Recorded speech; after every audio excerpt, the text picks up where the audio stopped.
atelier dans le garage, où j'avais planté un magnifique chêne dans le jardin l'année de la naissance de mon petit-fils. J'ai tourné la clé à nouveau, lentement, de cette manière que l'on a quand on pense avoir mal fait la première fois. Le pêne dormant ne bougeait pas. La poignée refusait de tourner. J'ai reculé d'un pas et j'ai levé les yeux vers la façade comme un étranger le ferait, remarquant le nouveau paillasson, les volets fraîchement repeints dans une couleur que je n'aurais jamais choisie, et une petite caméra installée au-dessus du cadre de la porte que je n'avais jamais posée. Mon téléphone a vibré dans la poche de ma veste. Je savais déjà de qui il s'agissait. Je l'ai laissé sonner. Je m'appelle Gérard Lefebvre. J'ai 72 ans. J'ai passé 40 ans à travailler comme expert comptable principal pour une grande entreprise industrielle près de Lyon, puis 5 années supplémentaires comme consultant financier indépendant après ma retraite. Je comprends les chiffres. Je comprends les documents officiels. Je comprends comment les gens cachent des choses à la vue de tous. Et je comprends comment fonctionnent les traces écrites parce que j'ai passé la majeure partie de ma vie d'adulte à les suivre. Mon fils Thibaut a 44 ans. Il est charmant à la manière d'un agent immobilier de luxe, non pas parce qu'il aime sincèrement les gens, mais parce qu'il a appris que la chaleur humaine est un outil de vente efficace. Il vend de l'immobilier commercial de prestige. Il est très doué pour cela. Il a les yeux bleus de mon père et le sourire facile de sa mère. Pendant longtemps, j'ai cru que cela signifiait qu'il avait hérité du meilleur des deux. Je me trompais sur ce point. Je me suis trompé sur beaucoup de choses concernant Thibaut. Et le processus de correction a été l'une des expériences les plus douloureuses de ma vie. Mais je brûle les étapes. Marguerite est décédée il y a 5 ans. Un cancer du pancréas, le genre de maladie qui ne vous laisse pas beaucoup de temps pour vous préparer. Nous avons eu 8 semaines entre le diagnostic et la fin. Durant ces 8 semaines, j'ai vu la femme avec qui j'étais marié depuis 45 ans devenir quelqu'un que je reconnaissais à peine. Puis elle est partie et la maison est devenue très silencieuse. Je ne vais pas m'attarder trop longtemps sur cette partie car il m'en coûte toujours de la décrire. Et cette histoire ne parle pas vraiment de deuil. Elle parle de ce que le deuil peut faire au jugement d'une personne et de ce que d'autres choisissent parfois de faire lorsqu'ils voient que votre vigilance s'est relâchée. Thibaut a été attentif après la mort de Marguerite. Je veux être juste là-dessus. Il appelait tous les 2 jours. Il venait dîner le dimanche. Il m'a aidé à trier ses affaires quand j'ai été prêt à le faire. Sa femme Delphine était gentille. Leur fils, mon petit-fils Lucas, qui avait 7 ans à l'époque, m'a empêché de disparaître entièrement dans le silence. Pendant environ 1 an, j'ai pensé que nous nous en sortions bien. Je pensais que nous étions l'une de ces familles qui se serrent les coudes au lieu de se déchirer. Puis Thibaut a commencé à poser des questions sur la maison. Pas directement au début.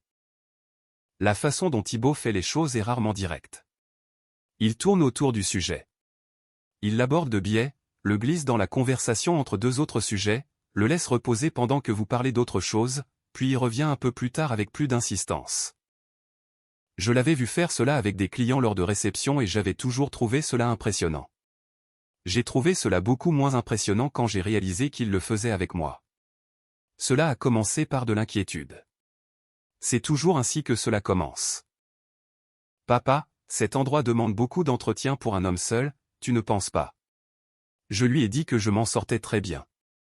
Le jardin à lui seul, je veux dire, tu ne rajeunis pas. Et ces escaliers, papa, qu'est-ce qui se passe si tu tombes? Je lui ai répondu que si je tombais, j'appellerais les secours comme n'importe quelle autre personne. Je m'inquiète, c'est tout, disait-il. Delphine s'inquiète aussi. Nous discutions et nous avons pensé qu'il serait peut-être raisonnable de commencer à réfléchir à tes options. Il y a des résidences-services vraiment magnifiques dans la région lyonnaise. Tu pourrais être quelque part avec des gens de ton âge, des activités, un soutien si tu en as besoin. Je lui ai dit que j'avais 68 ans à l'époque et que je n'avais pas besoin de soutien. Il a souri. Bien sûr que non. Je veux juste m'assurer que tu prévois l'avenir. Je pensais que c'était fini. Ce n'était pas fini. Au cours des mois suivants, la conversation est revenue sous différentes formes. Parfois, c'était emballé dans du pragmatisme. Le coût de l'entretien, les taxes foncières, le fait que la maison avait pris une valeur considérable et que je dormais sur un actif qui ne travaillait pas pour moi. Parfois, c'était emballé dans des questions de santé, une mention sur le père d'un ami qui avait glissé sur le verglas et passé 3 mois en rééducation, un article envoyé par mail sur le maintien à domicile opposé à la vie en communauté. Une fois, après que j'ai subi une intervention de routine au genou, il est arrivé à l'hôpital avec Delphine et Lucas et s'est assis en face de moi dans la salle de réveil avec une expression que je ne peux décrire que comme une sympathie calculée. Me disant que des moments comme celui-ci nous rappelaient que nous devions tous penser à l'avenir. Je me souviens avoir regardé mon petit-fils jouer avec une petite voiture sur le sol à côté de la chaise et avoir pensé que j'étais très fatigué de penser à l'avenir de la façon dont Thibaut voulait que j'y pense. La maison, à ce stade, valait environ 1 200 000 €. L'immobilier à Lyon avait explosé au cours des 35 années écoulées depuis notre achat et le quartier était devenu très prisé. Je le savais parce que je prêtais toujours attention aux chiffres. Je savais ce que j'avais, je savais ce que cela valait et je savais que je n'avais aucune intention de vendre. Ce que je n'avais pas encore pleinement mesuré, c'était à quel point Thibaut avait déjà dépassé le stade de la simple demande. Je l'ai découvert en mars, environ 18 mois après le décès de Marguerite. Je classais des papiers. Rien d'inhabituel, je mettais juste mes dossiers à jour quand j'ai remarqué qu'un document que j'avais signé l'automne précédent semblait différent de ce dont je me souvenais. C'était une autorisation de gestion financière, quelque chose que Thibaut avait apporté un soir, le décrivant comme de la paperasse de routine que son comptable recommandait pour l'organisation de la succession. Il me l'avait présenté rapidement sur la table de la cuisine, avait répondu à quelques questions et j'avais signé. J'avais confiance en lui. C'était mon fils. Mais en le relisant attentivement, avec mon œil professionnel plutôt qu'avec mon regard de père fatigué, j'ai réalisé que la portée de ce que j'avais signé était considérablement plus large que ce qu'il avait décrit. Ce n'était pas encore une procuration totale, pas encore. Mais c'était une étape dans cette direction, et certaines clauses enfouies dans un jargon juridique que je n'avais pas examiné d'assez près lui donnaient autorité sur des décisions que je n'avais pas l'intention de lui déléguer. Je suis resté assis à ma table de cuisine pendant longtemps après cela. Je veux décrire ce que l'on ressent. Le moment où vous réalisez que quelqu'un que vous aimez a méthodiquement travaillé contre vous, ce n'est pas de la colère. Pas tout de suite. C'est quelque chose de plus silencieux et de plus froid que la colère. C'est le recalibrage de chaque conversation que vous avez eue l'année passée, chaque geste d'inquiétude, chaque dîner du dimanche, chaque appel téléphonique, les passant tous à travers un nouveau filtre et les voyant ressortir différents. C'est la solitude de comprendre que la relation que vous pensiez avoir n'était pas entièrement celle qui existait réellement. Je n'ai pas appelé Thibaut. À la place, j'ai appelé ma notaire. Maître Catherine Morel gère mes affaires depuis 25 ans. Elle est méthodique, sans sentimentalisme et rigoureuse. 3 qualités que j'apprécie énormément. Je me suis rendu à son étude le lendemain matin avec le document et tout ce que j'avais pu trouver qui semblait pertinent. J'ai tout étalé sur son bureau et je lui ai fait part de mes soupçons. Elle a tout lu attentivement, m'a posé plusieurs questions, puis s'est adossée à sa chaise en me regardant comme elle le fait lorsqu'elle organise sa pensée. « Gérard », a-t-elle dit, « je veux que vous compreniez une chose avant que nous continuions. Ce que vous avez là est inquiétant, mais ce n'est pas encore concluant. Si vous l'affrontez maintenant, il saura que vous surveillez. Des documents disparaîtront. Les versions changeront. Vous ne pourrez pas prouver ce que vous soupçonnez. Je lui ai demandé ce qu'elle recommandait. Je recommande que nous procédions comme si vous ne saviez rien, a-t-elle dit. Et je recommande que nous passions les prochains mois à nous assurer que lorsque vous agirez, il ne reste plus rien à contester. C'est le genre de notaire qu'est Catherine.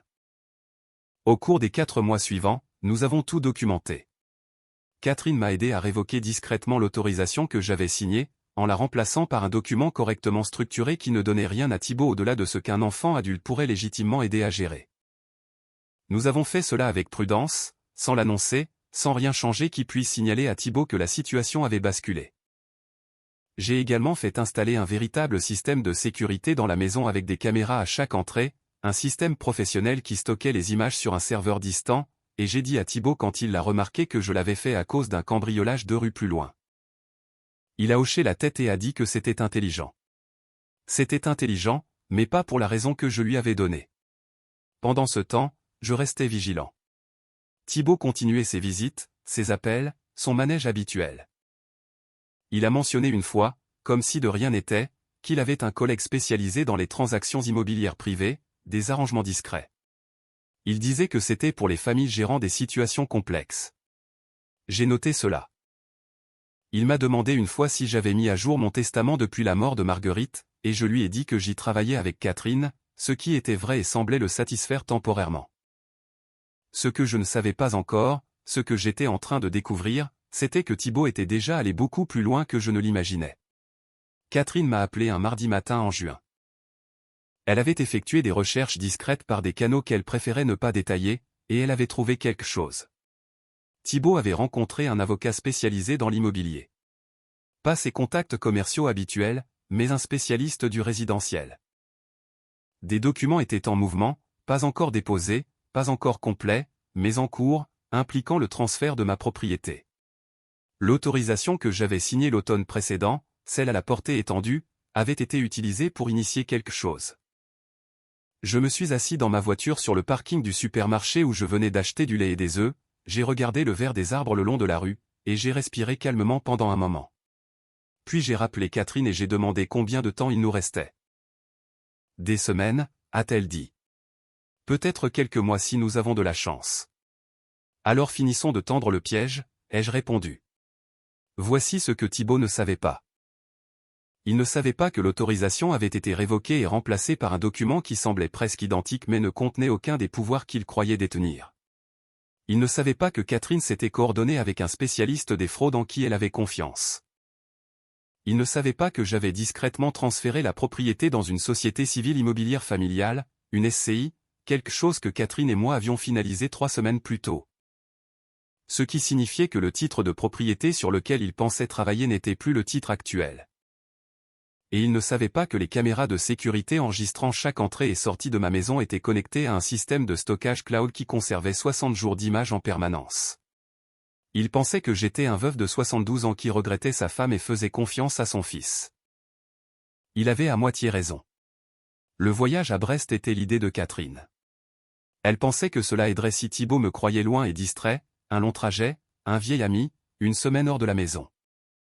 Mon ami Jean-Pierre, qui avait enseigné avec Marguerite à l'université de Lyon pendant de nombreuses années et qui connaissait toute la situation, a accepté de m'accueillir.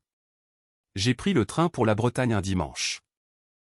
J'ai dit à Thibaut que je partais, je l'ai mentionné nonchalamment au téléphone, et je lui ai dit que j'avais laissé un double des clés à la voisine en cas de besoin. Je n'avais pas laissé de double à la voisine, mais Thibaut ne le savait pas non plus. Mercredi, Catherine m'a appelé alors que j'étais à la table de cuisine de Jean-Pierre. Ils ont bougé aujourd'hui, a-t-elle dit. Je savais que cela allait arriver. Je m'y étais préparé. Mais savoir que quelque chose arrive et entendre que c'est arrivé sont deux expériences différentes, et je suis resté très immobile un instant avant de répondre. Thibaut est un homme que Catherine a identifié comme son associé, quelqu'un de l'agence qu'il avait mentionné, s'était rendu à la maison. Un serrurier avait été appelé. Les serrures avaient été changées. Mes serrures sur ma maison. Ils avaient également, d'après ce que Catherine avait pu apprendre par le service de la publicité foncière, tenté de déposer un acte de transfert. L'acte avait été rejeté parce que le titre sur lequel il travaillait n'était plus valide. Le transfert vers la SCI avait été finalisé et enregistré, un fait qu'ils n'avaient pas découvert.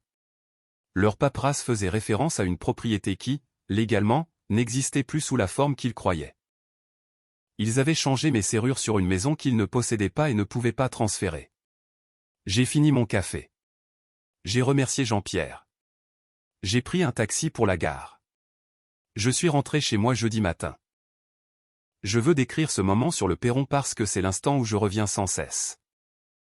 Le nouveau paillasson, les volets peints de la mauvaise couleur, la caméra qu'ils avaient installée au-dessus de ma porte, ma clé ne tournant pas dans une serrure qui était la mienne depuis 35 ans, le téléphone vibrant dans ma poche. Thibaut m'appelant pour me raconter une version d'une histoire qu'il avait préparée. Je l'ai laissé sonner. Je suis resté là un instant de plus qu'il ne le fallait, juste pour ressentir tout le poids de ce qui s'était passé et de ce qui allait se passer. 35 ans d'une maison, 45 ans de mariage, 44 ans d'un fils. Tout cela condensé sur un perron un jeudi matin de fin juin avec une clé qui ne rentrait pas et un téléphone qui n'arrêtait pas de vibrer. Puis j'ai sorti mon téléphone et j'ai envoyé un SMS à Catherine. 3 mots, dépose tout maintenant. Elle n'attendait que ce message. J'ai fait le tour de la maison jusqu'à la porte de derrière, dont Thibaut n'avait pas pensé à changer la serrure. Je suis entré chez moi, j'ai mis la bouilloire en marche et j'ai appelé ma belle-fille. Delphine a répondu à la deuxième sonnerie. Elle semblait surprise de m'entendre, puis très vite, elle a semblé effrayée. Je lui ai dit que j'étais à la maison. Je lui ai dit que j'étais assis dans ma cuisine. Je lui ai dit que l'eau chauffait et que j'allais prendre une tasse de thé. Et puis je lui ai dit très calmement que Catherine avait tout déposé le matin même et que Thibaut devrait probablement contacter un avocat pénaliste avant la fin de la journée. Il y a eu un long silence. Gérard, a-t-elle dit finalement, et sa voix avait complètement changé. Je veux que tu saches que je n'ai pas. Je lui ai dit de ne pas le faire.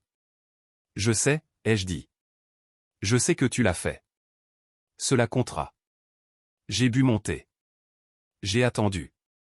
Thibaut est arrivé 40 minutes plus tard. Il est entré par la porte de devant.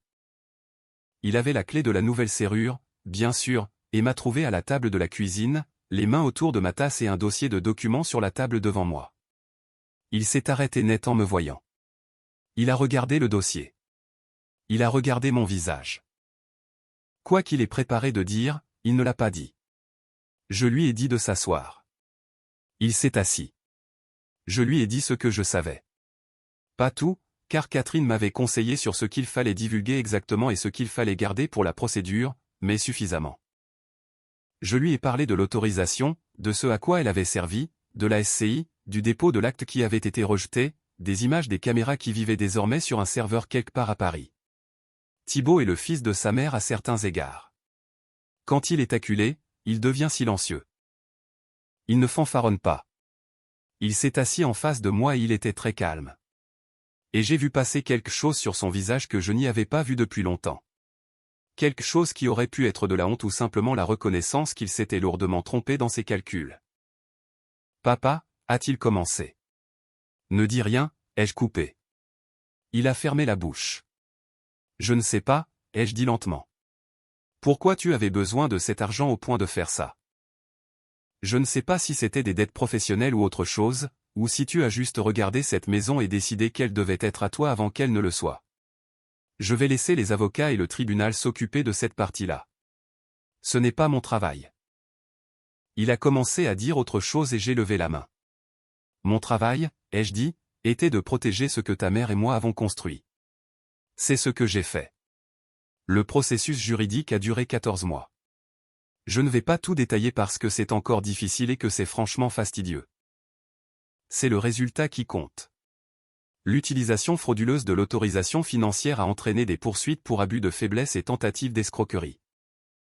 L'associé de Thibaut, qui avait organisé l'intervention du serrurier et déposé les documents, a coopéré avec les enquêteurs en échange d'une réduction de peine et a fourni un compte rendu détaillé de ce qui avait été planifié. Thibaut a plaidé coupable et a reçu une peine de prison avec sursis assortie d'amendes importantes, de travaux d'intérêt général et d'une période de mise à l'épreuve. Il n'est pas allé en prison ferme. Je veux être clair là-dessus car je pense que les gens imaginent parfois qu'une histoire comme celle-ci doit finir derrière les barreaux et je ne suis pas sûr que ce soit ce que je voulais. Ce que je voulais, c'était qu'il rende des comptes. Ce que je voulais, c'était que ce soit acté, permanent et documenté que cela s'était produit, que la tentative avait été faite, qu'elle avait échoué et qu'elle avait des conséquences. Delphine a demandé le divorce 8 mois après le début des poursuites. Elle a obtenu la garde principale de Lucas. Je vois mon petit-fils un week-end sur 2 et pendant les vacances, et ce sont les plus beaux jours de ma vie actuelle. Thibaut et moi nous sommes parlé 2 fois depuis qu'il a plaidé coupable. Les 2 conversations ont été brèves. Je ne sais pas à quoi ressemblera notre relation à l'avenir, ni même si nous en aurons une.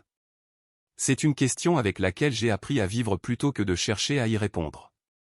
La maison est toujours à moi. Le chêne dans le jardin est plus grand que jamais.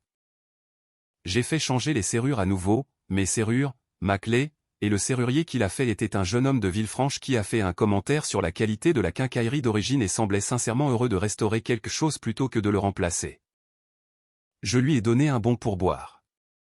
J'ai eu le temps depuis lors de réfléchir à ce que je dirais à quelqu'un qui se trouverait dans une situation comme la mienne. Quelqu'un qui soupçonne qu'une personne qu'il aime travaille contre lui plutôt qu'avec lui. Quelqu'un qui essaie de décider s'il doit faire confiance à ce qu'il voit ou à ce qu'il ressent.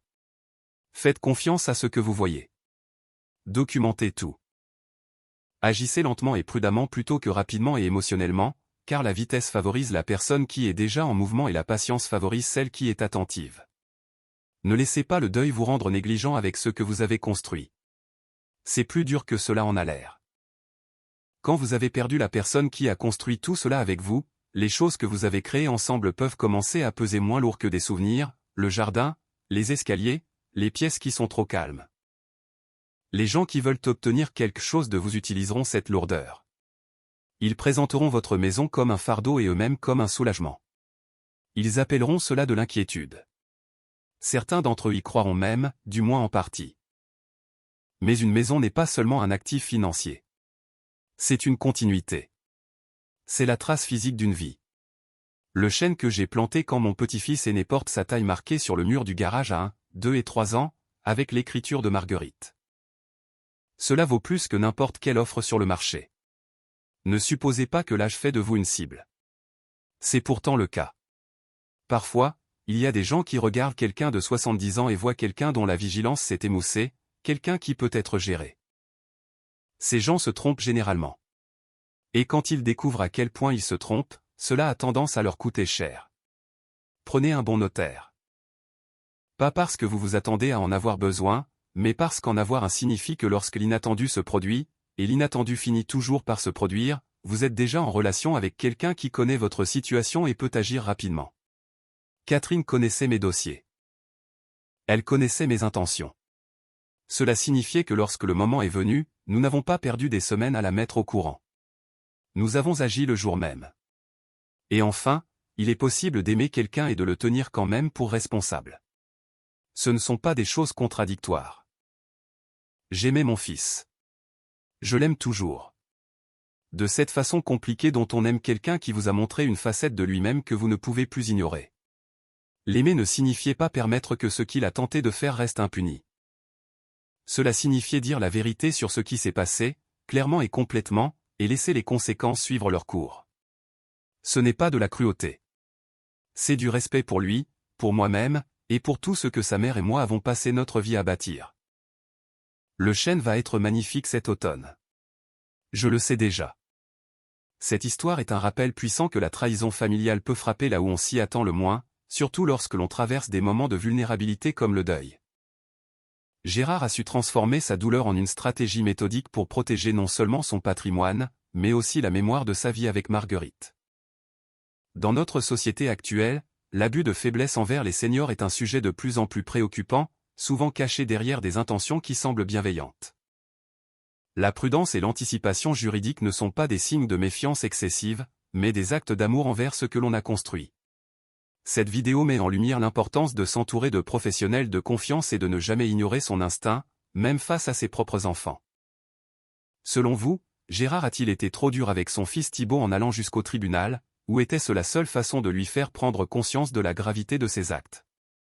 Avez-vous déjà été témoin d'une situation similaire où l'héritage a déchiré une famille? Partagez votre